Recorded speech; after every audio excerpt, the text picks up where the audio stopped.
The steer broke toward the ravine with its eyes white and foam hanging from its mouth. Silas Rourke drove his heels into the mare and went after it. Loose stones scattered beneath the horse's hooves. The ground dropped sharply beyond the junipers, falling into a narrow cut filled with broken timber and spring runoff. If the steer reached the edge, it would take Silas's mare with it, or crush both of them trying to turn. Silas Marr's voice came from somewhere behind him. He ignored it. The steer hit the final rise. Silas leaned from the saddle, reaching for the dragging rope when his mare's hind legs slipped. For one breathless instant, the mountain tilted beneath him. Then a fence section to his left crashed open. Thomas Gray Elk had cut the binding rope at Marr's direction. The steer saw the new passage veered toward it and thundered through the gap instead of over the ravine. Silas dragged the mare upright 10 feet from the drop. I sat there breathing hard, staring down at the rocks below. Marra walked toward him through the dust, her wool skirt caught with burrs, her broad face pale beneath the sun. "You could have been killed. I had him." "No," she said. "You nearly followed him over." That had been 3 weeks after their wedding. On the morning they were married, 3 men sat outside Maeve Callahan's trading post and wagered on how long Silas would remain with her. "Till Christmas," one said. "First, snow," said another. The third looked across the road at Marra Holloway stepping down from Maeve's wagon and laughed. "A mountain man won't last a week beneath the same roof with that much woman." Maeve heard him through the open doorway. She said nothing but wrote all 3 names in the margin of an old flower ledger. Garrick Blackwood stood near the hitching post dressed in a black coat too fine for the dust. He did not laugh. The marriage joined the Holloway property to the Rourke Range, placing river access pasture and nearly 500 acres between Blackwood's cattle empire and the western foothills. The others saw humiliation. Blackwood saw land he could no longer take one piece at a time. The arrangement had been made before Ephraim Holloway died. Marra's father knew Blackwood would come for her deed once she stood alone. Gideon Rourke knew his son was running the family cattle operation with the habits of a trapper, solving today's danger and leaving tomorrow to fend for itself. Silas had broken a kitchen chair when Gideon told him, "You traded me for water rights. I kept you from losing your grandfather's ground. I can survive without that ranch." "You can," Gideon said. "Your brothers and the men who work it may not." Silas had ridden to meet Marra, expecting gratitude or fear. He found neither. She met him beside the Holloway fence with mud on her boots, her dark hair pinned plainly and a measuring cord hanging from her belt. "How many cattle did you lose last winter?" she asked. "That your first question?" "It matters more than whether you like my dress." He almost laughed, but her expression stopped him. She asked about Feed River Level's grazing order and the south pasture. Silas answered until the questions began sounding like accusations. "My family has grazed that pasture every spring since before you were born." Marra crossed the fence, crouched, and pulled up a fistful of bunch grass. The roots were thin and shallow. "It turns green above ground," she said, "but the roots haven't recovered from winter. You put cattle on it too soon." The mountain country rewards a man who moves when he has the chance. She let the brittle roots fall from her hand. The mountain may forgive a proud man, once Silas, but the land keeps count of every mistake. He left angry. Before mounting, he pulled another clump of grass when she was not looking. The roots broke between his fingers. Thomas Gray Elk arrived while they were still at the fence. He carried Ephraim's survey rolls in a leather tube and greeted Marra with the familiarity of an old friend. Thomas had ridden the Bitterroot country with her father for years, marking spring's flood channels and winter horse trails. He studied Silas without hostility. "The snow was light above the western ridge," Thomas said. "River will fall early." Silas looked toward Marra. "You tell him to say that." Thomas's face remained still. Grass does not need Marra to take its side. The courthouse ceremony lasted 11 minutes. Marra spoke her vows clearly. Silas forced each word past his pride. Outside, Blackwood waited on the steps. "Rourke," he said, "congratulations on your arrangement." His gaze moved over Marra, slowly, meant to shame her. Marra met his eyes. "You should inspect the timber beneath your South Creek crossing."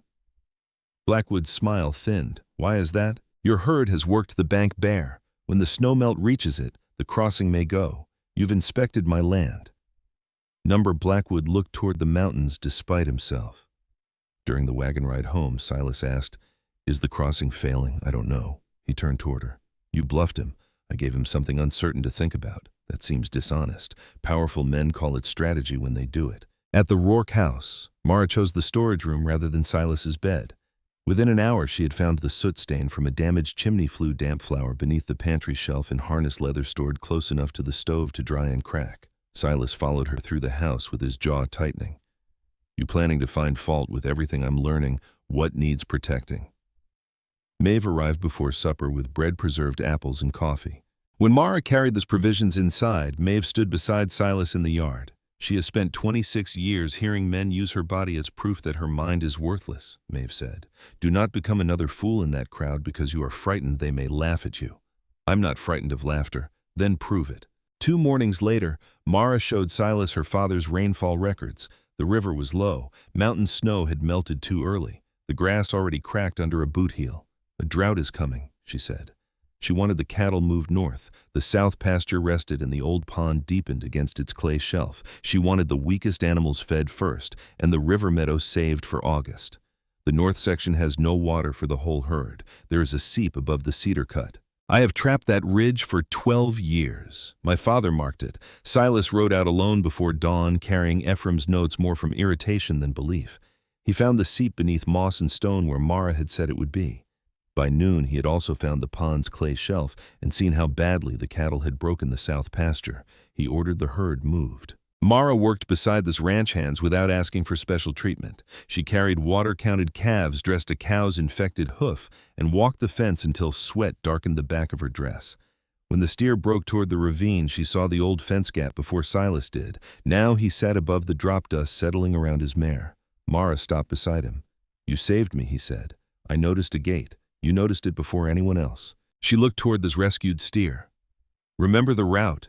Gratitude won't help us if it happens again." That evening, Silas found her writing on the porch. "What do you put down when something goes right?" "The same things I record when it goes wrong." "Why?" "Because people call success luck when they don't understand the work beneath it." He leaned against the rail. "Do you think this marriage will work?" Mara considered him with her steady dark eyes. "I haven't gathered enough evidence." Far above the bitter roots, thunder rolled through red clouds. No rain reached the valley. On a distant ridge, a lone rider watched the Rourke cattle settle into the northern pasture. Then he turned toward Garrick Blackwood's range. Mara closed her notebook. "The drought has come early," she said. Silas watched the rider disappear and felt for the first time that dry weather might not be the only danger moving toward them. By the second week of July, the Bitterroot River had pulled so far from its spring banks that pale stones showed along the waterline like exposed bones.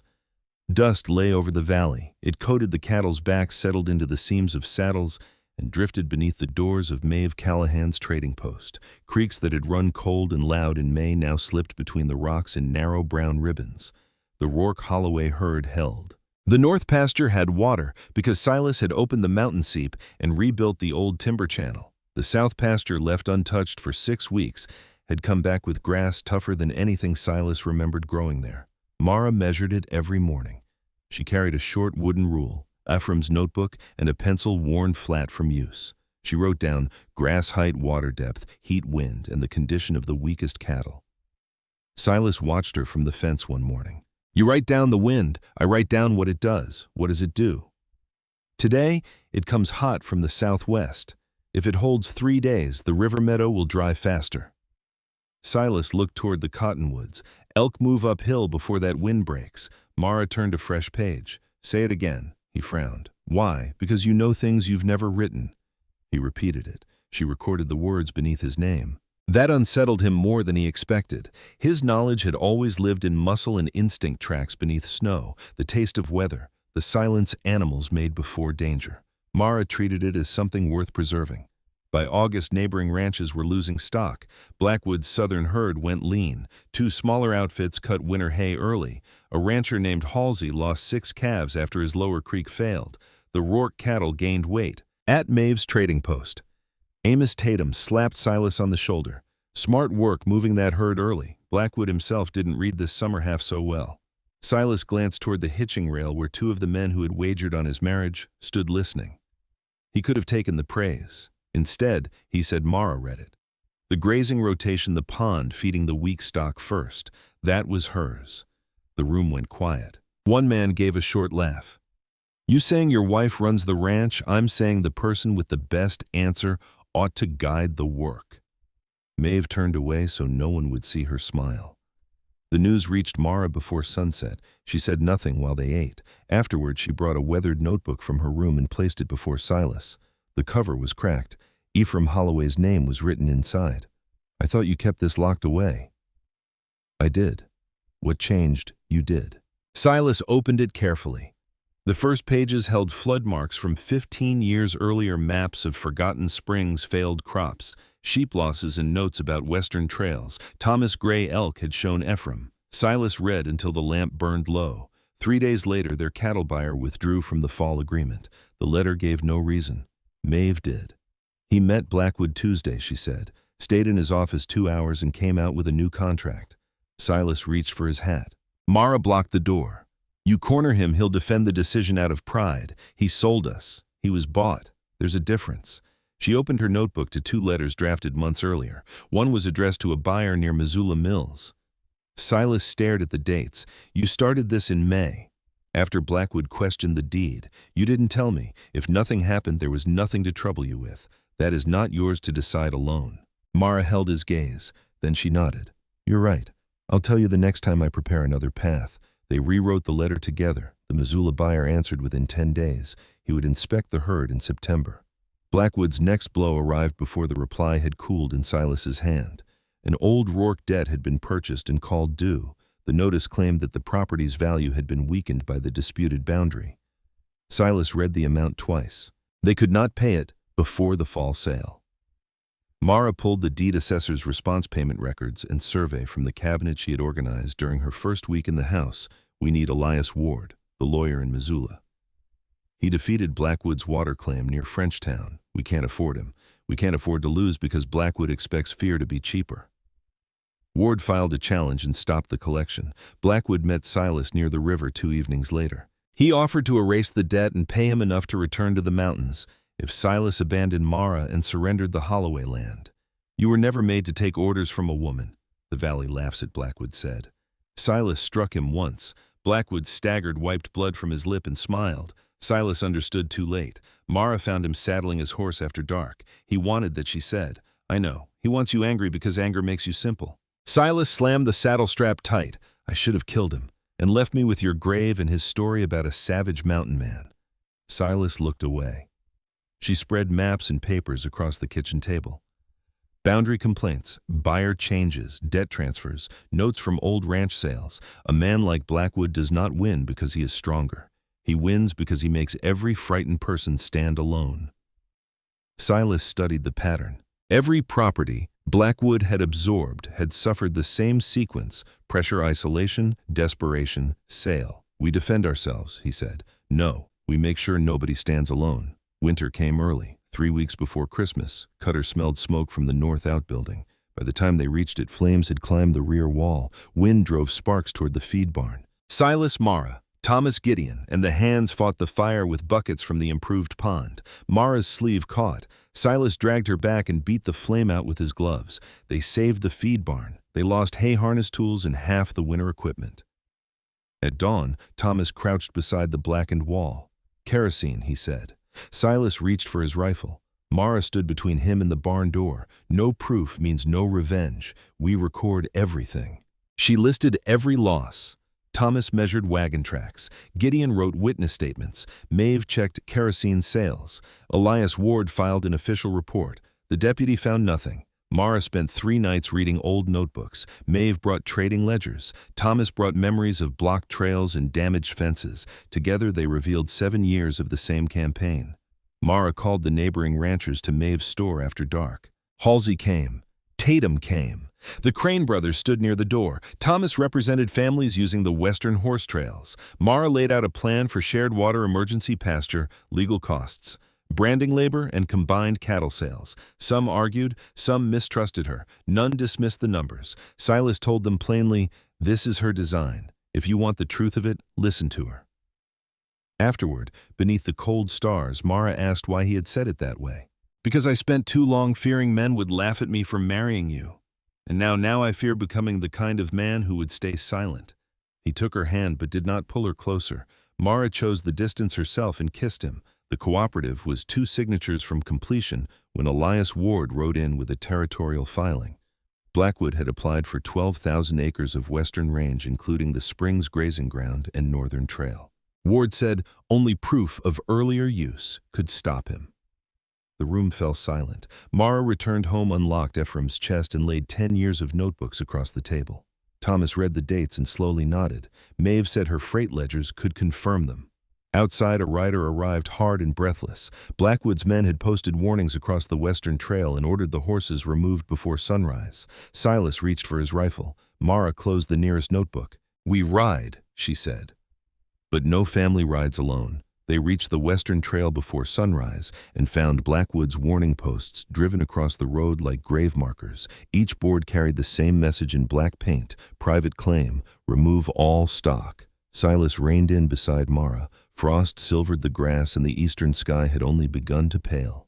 Beyond the posts, nearly 60 horses belonging to the gray elk family stood restless beneath the cottonwoods. Blackwood's foreman waited with 8 armed riders. "You have until sunup," he called. "After that, anything left on this ground belongs to Mr. Blackwood's claim." Silas's hand lowered toward his rifle. Mara touched his wrist. Hooves sounded behind them. Amos Tatum came over the ridge with 3 men. Dale and Nora Halsey arrived from the south. The Crane brothers rode in from the north, followed by ranch hands' wagons and Thomas Gray Elk with 6 Salish horsemen. Maeve Callahan appeared last, driving her supply wagon with blankets, coffee, and a loaded shotgun resting beneath the seat. The foreman looked past Silas and saw that the valley had answered as one body. Thomas dismounted and examined the warning posts. "No survey seal," he said. "No territorial signature." Mara opened her notebook. "Then they are notices written by a man, not orders issued by the law." Silas and Thomas pulled the first post from the ground. The others followed. No shots were fired. By noon, Elias Ward had filed an emergency protest in Missoula Mills, and Mara had recorded every rider, every weapon, every word spoken, and every unauthorized marker Blackwood's men had placed. Blackwood himself arrived before they finished. He sat a tall bay horse in a dark coat, looking over the gathered families with careful contempt. "You've mistaken numbers for ownership," he said. "We've mistaken nothing," Mara answered. His gaze moved over her body with deliberate cruelty. "A few notebooks and frightened neighbors will not make you a land baroness." Silas stepped forward. Blackwood smiled, waiting for the blow. Mara's hand closed around Silas's sleeve. He stopped. For the first time, Blackwood's confidence shifted. Silas was no longer the angry mountain man he could guide with an insult. "We'll meet in the territorial office," Mara said.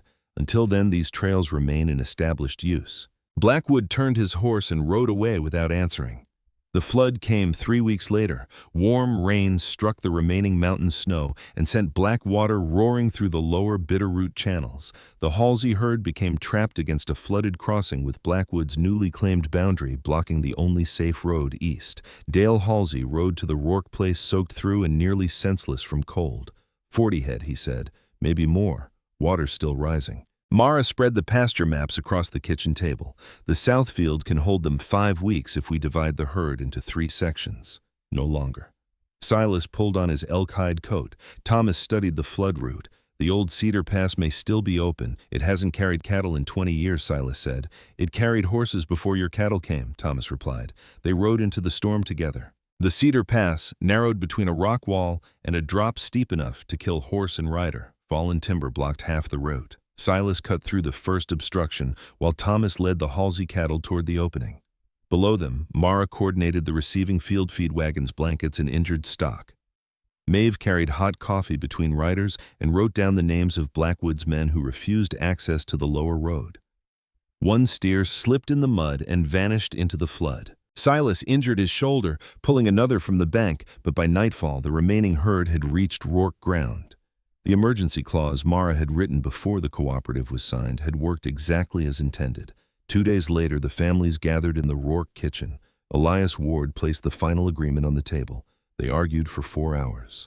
Vic Crane demanded a limit on emergency grazing. Tatum insisted on protection during a 3rd dry year. Thomas required written recognition of established Salish trails and springs. Maeve demanded that any woman legally responsible for an operation hold the same vote as a male owner. Mara revised each clause. When the document was finally ready, everyone signed. She signed last. Silas watched her write her name beneath the others and understood that the thing Blackwood feared was no longer an idea. It had become law between them. The territorial hearing took place 4 months later in Missoula Mills. Blackwood's attorney came from Helena, wearing polished boots and the confidence of a man accustomed to making ordinary people feel unqualified to speak. He called the Western Range unused land. He called Thomas's trails informal customs. He called Maeve's ledgers storekeeping. He called Mara's notebooks private impressions written by a ranch wife. Mara sat still until he finished. Then she stood and opened the first notebook. She began with a date 6 years before Blackwood's filing. She showed water measurements from a western spring followed by a freight delivery in Maeve's ledger and Thomas's record of 43 horses using the route that same week. She moved to another year, cattle counts, fence repairs, a winter camp, a flood crossing, salt delivered to the Halsey operation. Every fact stood beside another fact from a different witness. The attorney tried to interrupt. Mara waited for him to stop and continued. By the end of the second hour, his contempt had become caution. Thomas testified that land did not become empty simply because Blackwood had never learned the names of the people using it. Maeve placed her ledgers before the board and invited anyone present to compare the dates. Silas took the stand last. Blackwood's attorney asked whether he considered himself a trained land manager. No. A legal scholar, so. Then why should this board trust your judgment? Silas looked toward Mara.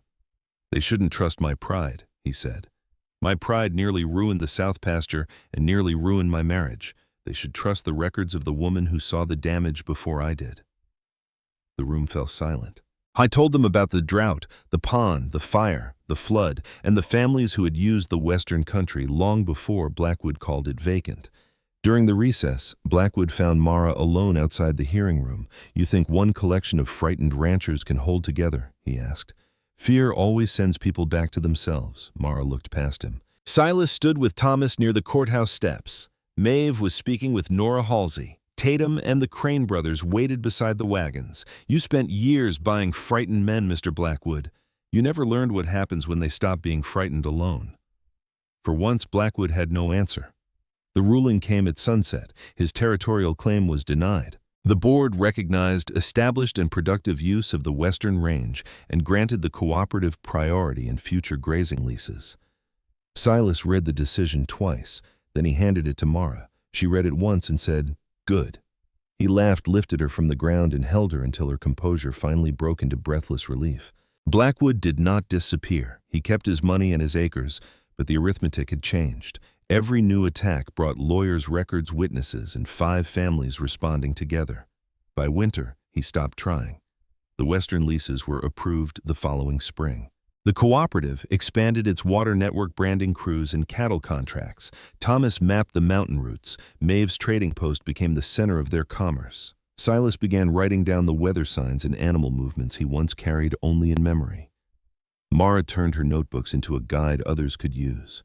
Years later, after their largest cattle drive, she and Silas stopped on a ridge above the ranch. Below them, cattle moved through long autumn grass. The rebuilt outbuilding stood beside the barn. Smoke rose cleanly from the chimney. Riders crossed the western trail Blackwood had tried to close. 10 minutes, Silas said. Look at it before you start planning, Mara tried. After 9 minutes, she said, we need 2 more hands before spring. Silas laughed and dismounted. He pulled a fistful of grass from the south pasture. The roots reached deep into the dark soil. He placed them in her hand. Neither spoke. The land had kept count of every mistake. It had also kept count of everything they had repaired.